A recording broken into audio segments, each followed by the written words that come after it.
First story of the day, all jokes aside. First story of the day is about Spike Lee, the history, or at least the modern history of victim cards, and what was the other one? Oh, fake news. So I know Spike Lee, I guess he won an award, said something to Trump, stormed out when black KKK Klansmen or whatever it's called.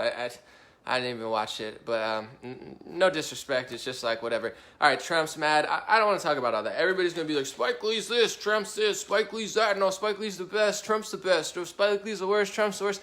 Yeah, we get it. That's what politics in the news cycle is. It's just like a continuous circus and a battle, and that's cool. But let's get deeper into what's really going on here, because when you get to the root of the problem, that's when you can actually solve it, not just chopping at the leaves and the branches. And then it's like, look, I chopped off the leaf. It's like, it's going to grow back, family. You know, oh, I chopped the branch off. Look, I beat the tree. It's like, dude, it's got roots, my man. None of this stuff matters, and I don't think either of them are getting to it. So victim cards are so bad for everybody. I'm going to explain, at least in my last decade or so of following. I've always been into rights for Black and Hispanic Americans. I did all the research when I was younger. I was like, wow, they're getting jailed disproportionately. The system screwed up. It's rigged against Blacks and Hispanics. And I've been in that phase where I was like, man, this is happening.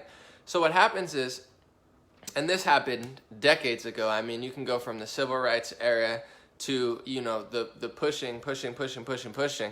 So I'm only going to talk about the last 10 years or so. So in my lifetime, we had affirmative action, which means if you're Black or Hispanic or Native American or pretty much anyone but white or Asian, you can get into school and get certain opportunities easier. And if you're white or Asian, it's harder, so it actually knocks you back. It's basically, racial laws. So when they say there's systemic racism, it's true.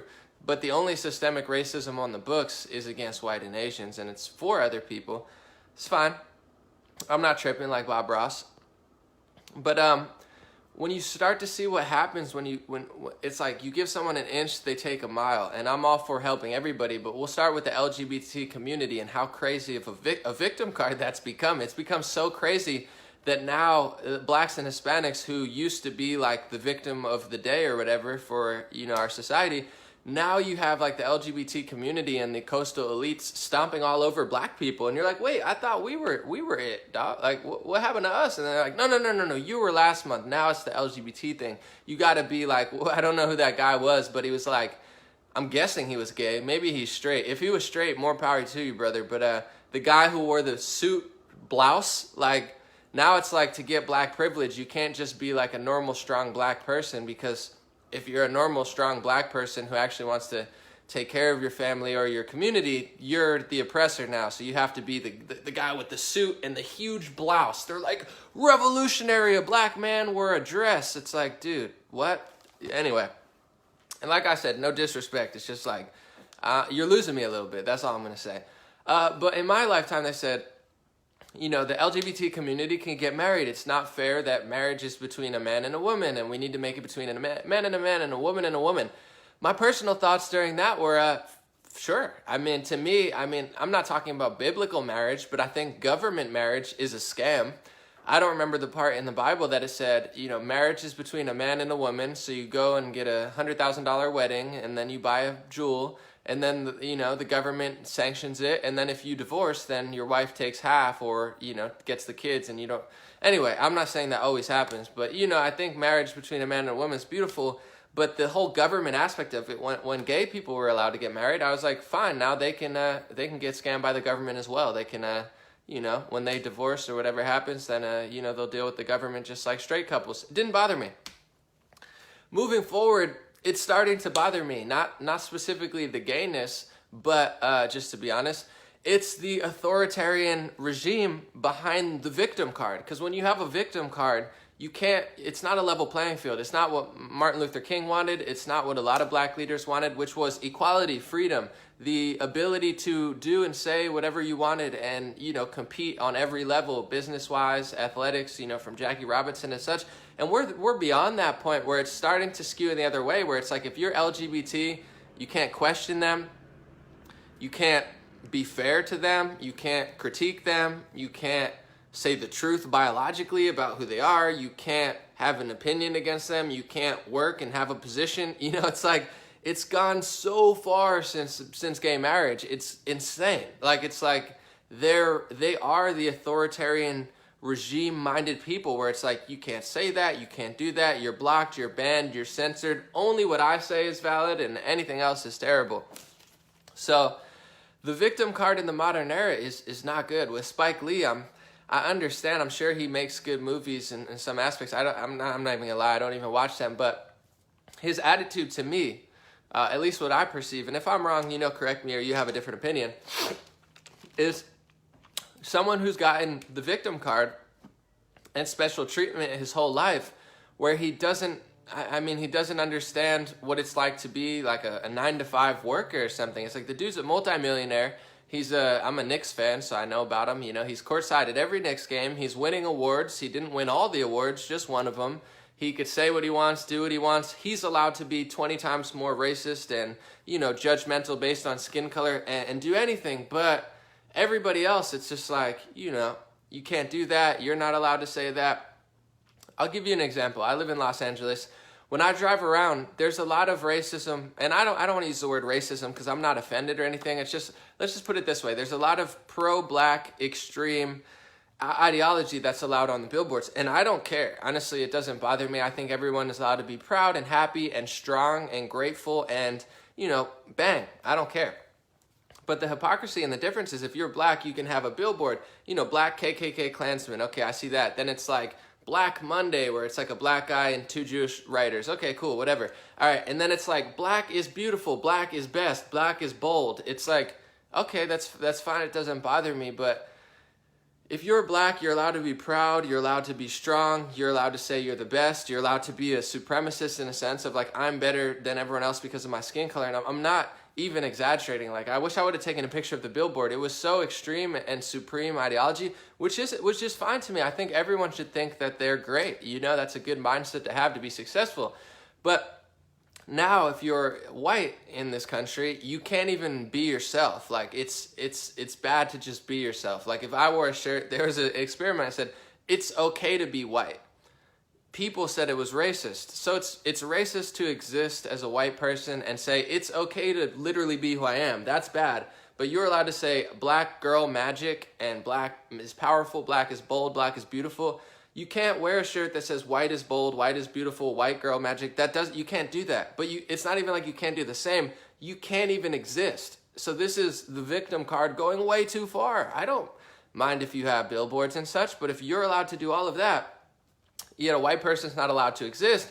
And then it's like, even all of that's getting now eclipsed by the LGBT community. And I know my black followers can probably see the shift in the last decade. It's like, if you're a straight black woman or a straight black man, you get superseded by like the LGBT guy in a suit dress. He comes up and he's like, you shouldn't be around these parts. You're like, what do you mean? I'm black, you're black. They're like, no.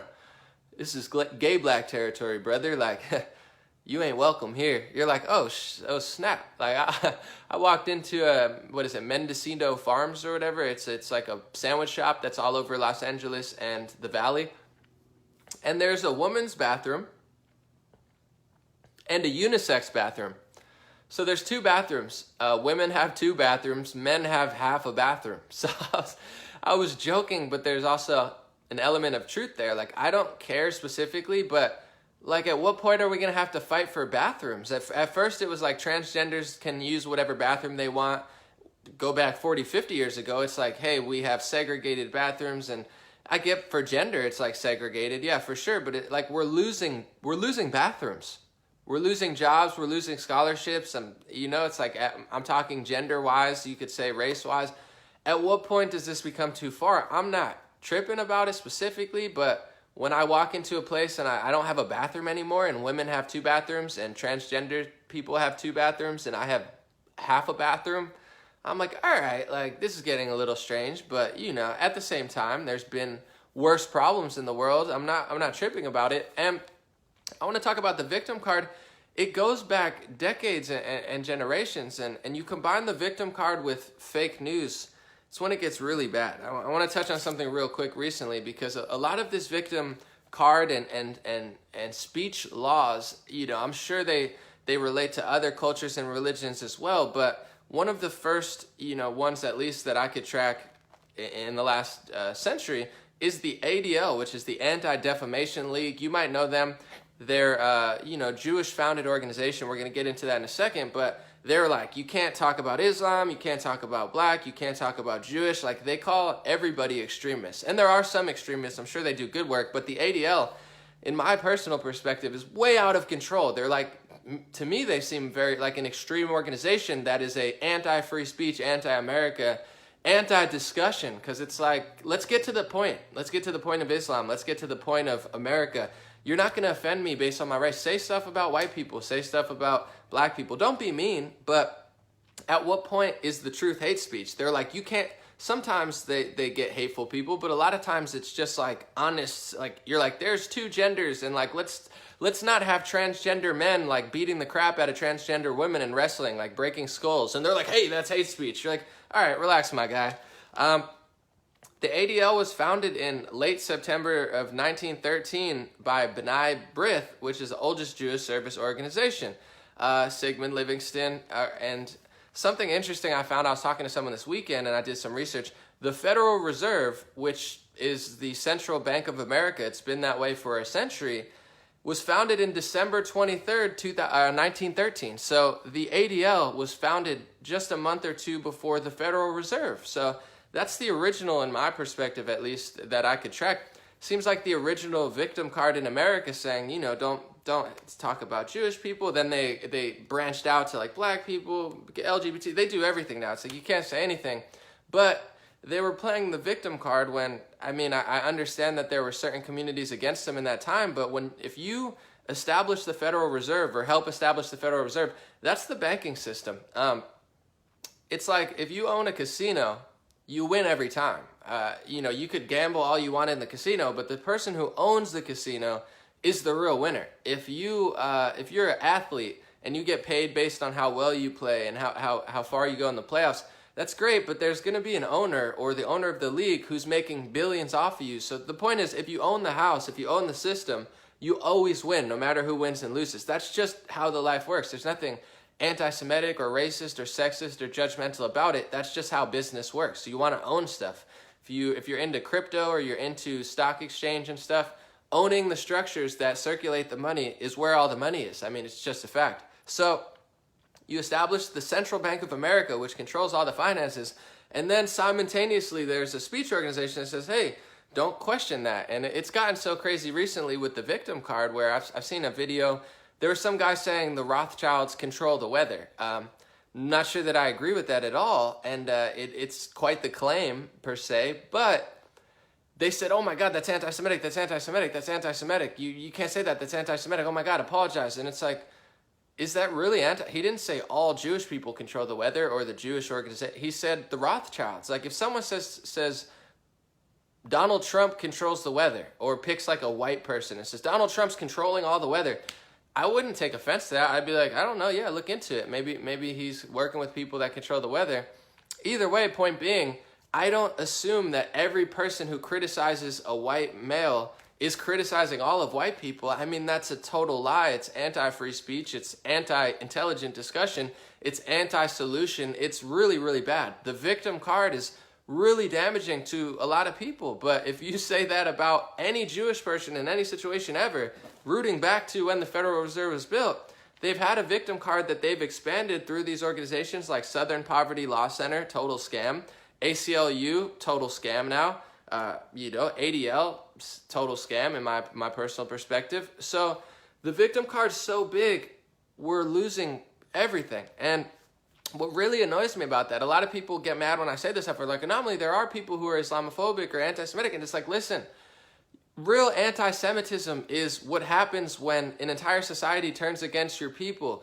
Real anti-Semitism is what happens when, Hasidic Jews in New York City are getting their brains bashed in on the sidewalk because they're lobbying to bring in people who don't like Jewish people. In the Islamic world, there's not a lot of fans of Jews. I'm sure there are some, but the people who hate Jews the most, you have organizations like the ADL and other Jewish/speech organizations.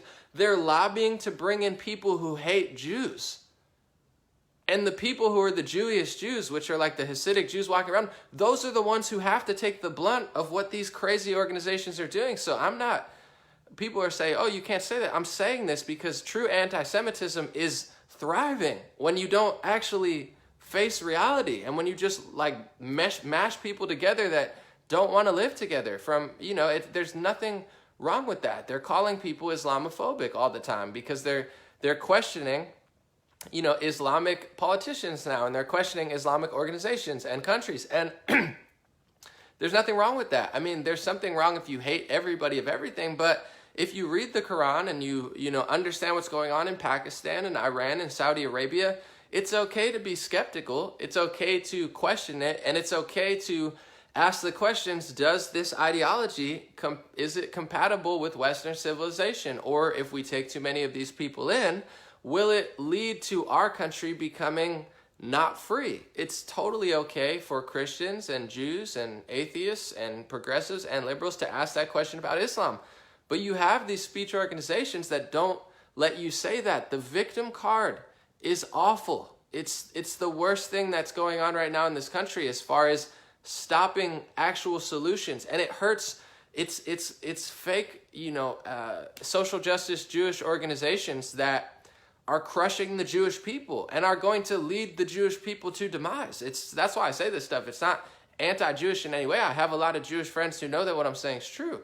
It's not these leaders like Spike Lee and Al Sharpton. They're not leading black people to the promised land. They're leading black people on a downward spiral of no self-accountability, no self-responsibility, no appreciation and gratefulness for a place. When you look at history and the rest of the world, there's no better place to be black right now. Honestly, like you can win awards, you can do this, you can do that. Like, it's 12% of the population is Black America, and the entire system is literally skewing to give you more opportunities, whether it be education, the film industry now, the music industry, I mean, athletics and sports, even businesses now, television shows. The whole country is skewing to help you, even though you're a small percentage of the population. So it's not bad to be in America right now. It's actually the greatest time ever to be black in America. It's the greatest time ever to be a woman in America, as far as opportunities to be a CEO, to do whatever you want to do, athletics, you name it, you know, own companies, control men, you want to do it. This is the best time to ever do it in America. There's never been a better time. So it's not that I have a problem with a black power or Jewish power or whatever power, but I just see that the media, using victim cards and fake news, they're leading every community in the wrong direction. It's an inverted reality. It's like, if this is what black people should do to succeed, this is what the media tells them to do. If this is what white people should do to succeed, this is what the media tells them to do. If this is what Americans, all of us, you know, who live here, except for the Canadian guy, probably a few, and people from Europe, you know, if this is what it would be good for everybody, this is what they tell us. From Jewish to women, they're using the victim card in every community. Women, black, Jewish, Hispanic. Although I would say Hispanic Americans have gotten the raw end of the deal recently, because all you hear about when it comes to Hispanics is illegals, because there's always going to be somebody who's going to steal your thunder. It's like, black people have a nice little victim card now, although it's kind of getting lost to the LGBT community. You have, you know, the Jewish victim card has been strong for a century. It's not really wavering. You have the woman victim card is really making gains now. It's like women are sticking together. It's great. But Hispanics, for some reason, it's like, where's the Hispanic victim card? It's like they skipped right over Hispanic Americans, and they're like, illegals. And you're like, dude, we don't even get a little victim card here, there, or something? Come on, give us a break. But anyway, jokes aside, you know, it's so bad. And you combine that with fake news, and you really get people's minds screwed up. I'm going to give you two examples on the left and the right. And I know, and I'm going to move on after this, but I know a lot of people don't want to hear this from me, but it's starting to sink in, and people are like, you know what, that's a tough pill to swallow, but I think you're right. And I'm just going to repeat this. The reason I say this stuff is not because I'm hateful or racist or sexist or xenophobic or anti-Semitic or anti-Islam in any way. I love all people. I love all race, religions, and genders. You know, as far as I understand that there's great people in all of them, you can't judge a book by its color. You can't judge a person by its skin color. And I do think it is ignorant to believe that any group of people is all inherently bad or evil. I just don't believe it. I know too many great people who break the matrix and the narrative, whether it be Muslim, Jewish, Christian, white, black. I know too many great souls and great spirits to ever think that that's a possibility. But the reason I say this is because if we don't correct these problems, it's going to lead everybody down the wrong path, including the people I'm talking about. So the left wing, I'm going to give examples on both where they fall for this victim card and fake news mentality. When you lie to yourself 10 times, you get so wrapped in lies, you don't want to understand the truth. And I've been seeing it with Trump over the last 2 years, and then I'm going to go to the right-wing opinion. If you don't like Trump, bear with me. So people say he's racist, he's sexist, he's xenophobic. That's like 4 victim cards and isms wrapped over each other. So it's like they're so far gone, they don't even want to embrace what's going on. So you're like, okay, racist, sexist, xenophobic, all those isms. Give me an example. And then they're like, he said, Mexicans are all criminals and rapists. And I'm like, that's not true. He never said that. He said there are criminals and rapists in Mexico who are coming across the border, which is true. Could he have worded it differently? Absolutely. Is it the best way to say it? Probably not. But is he wrong? Not really. Did he ever say that? No. Do a lot of Mexicans and Hispanics know what he's talking about? Of course. I mean, Mexico has the highest murder rate that it's had in a while. 50,000 people, according to Washington Post, in certain months are getting arrested at the border. We have an opioid, a fentanyl problem. There's problems, okay? So it's not like he's just blunt about it. He's not like babying you, like boo-boo baby, boo-boo baba. I love all the people, but he's just like, this is the problem, we're solving it. It's his job. He's the president. He's not like your therapist, honestly, but it's all good. So that's wrong. And then you move on, and you're like, what else did he do? And people are so wrapped up in 5 lies and it's all branding. It's all media branding. So it's like, he said, grab him by the pussy. 30 years ago in a mic where he was saying, I'm wealthy. Women throw themselves at me and I could grab them by the pussy. And then the same people complaining about that stuff are just bumping rap music where it's like literally it's like, I'm going to take her out. I'm going to give her pills. She can't breathe. She's laying on the table. I have sex with her. It's like, dude, that kind of sounds rapey, but whatever. And it's like they're bumping that music and they're mad that he told the truth 30 years ago that women throw themselves at him because he's a billionaire, highly successful person. Anyway, okay, what else? Kids in cages. And you're like, dude, that whole narrative was not ever represented properly. Here's what's going on. There's a human trafficking problem. There's a crime problem. And there's a reason that they separate. Just like when you go to jail, you separate from your father. You don't get to go to jail with your dad. Overall, it's like, you get what I'm saying? Racist, sexist, xenophobic. That's 3 victim cards wrapped in fake news. You can't penetrate through that because they're too far mind controlled. It's like they have 20 fake narratives in their head wrapped with 3 victim cards. It's a tight ball to unwind. So it's like at a certain point, they're always going to bounce to another story. No. And then I get through all those and they're like, climate change. It's going to destroy the world. You're like, oh my goodness, God bless you. Have a good day. I appreciate you. I got to go do something else because I don't have this much time to debunk your entire life. That's the left-wing example of victim cards being wrapped with fake news. Now I'm going to get to the right wing, and I know this is going to bother people, and I know this is making me quite popular and unpopular among certain groups, but it needs to be said.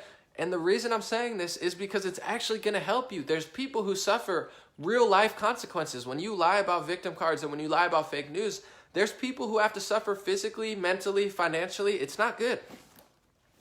So a lot of these situations with Ilhan Omar and Louis Farrakhan, I'm not justifying everything that they've ever said. I'm not saying that they're perfect. I'm not saying that you have to agree with them. But what I am saying is the right wing seems to be mixed up in so many fake stories and so many fake narratives combined with victim cards that you can't get to the truth. And the problem is, it's like calling everything racist, everything sexist, everything xenophobic.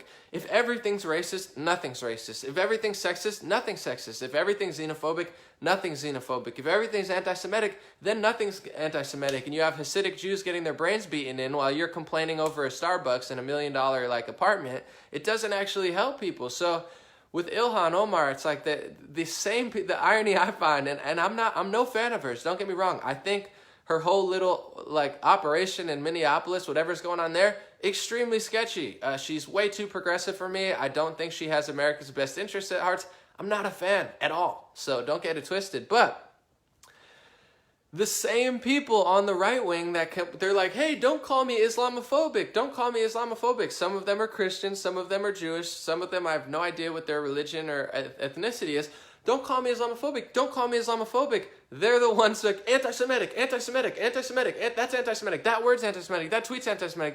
It's like, this is your karma. Your karma is getting called Islamophobic because you're doing the same thing that you don't want people to do to yours, where there's things that I don't agree with Ilhan Omar, but every tweet that I've read that they said is anti-Semitic isn't actually anti-Semitic. They said all about the Benjamins, baby, not anti-Semitic.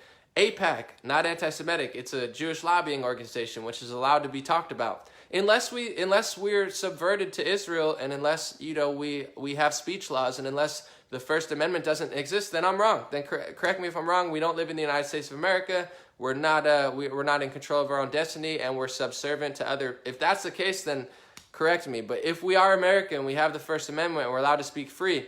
You're allowed to say it's all about the Benjamins. You're allowed to say AIPAC, and even her tweet that they say always, she said Israel has hypnotized the world.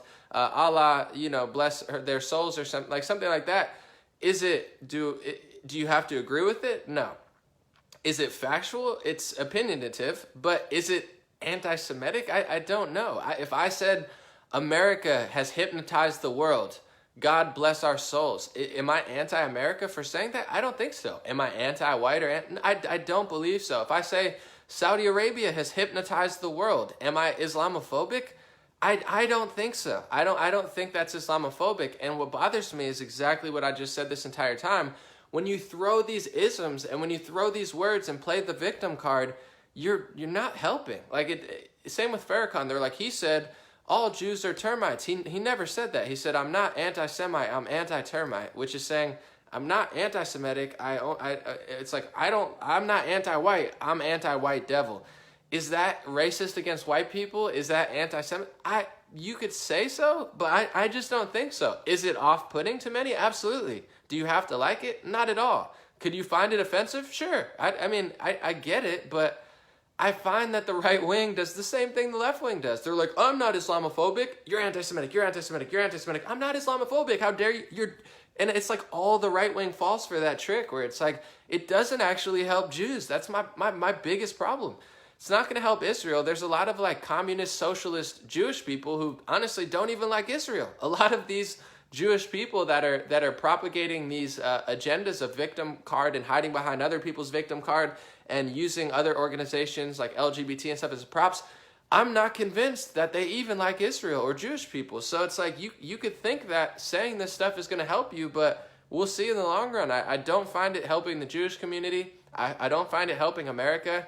I don't find it helping those situations because there is an interesting dilemma with Islam and Ilhan Omar and the Islamification, as some would say, of Europe and parts of America. I'm not saying, I'm going to say it one more time just so I don't get misconstrued.